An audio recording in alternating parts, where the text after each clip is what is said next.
मोहतरम सैयद अंजम शाह जी करोड़ सौ जनाब ने तलक है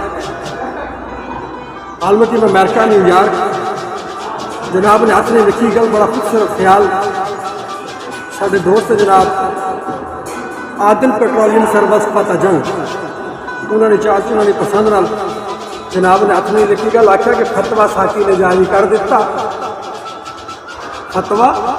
साकी ने जारी कर दिता कम जख्म में फलाना आराम है जी पीना जुर्म नहीं लेकिन पीने सो बाद पीना जुर्म नहीं लेकिन पीने सो बाद अपने पैर न खड़ाना आराम है जी। फिर आख्या कि पीण वाले हो इस दौर दे विच पीण वाले हो इस दौर दे विच सरे आम छलकाना आराम है जी।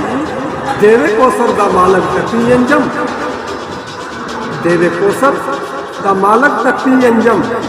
पर पी के शोर मचाना आराम है जी पर पी के शोर मचाना आराम है जी।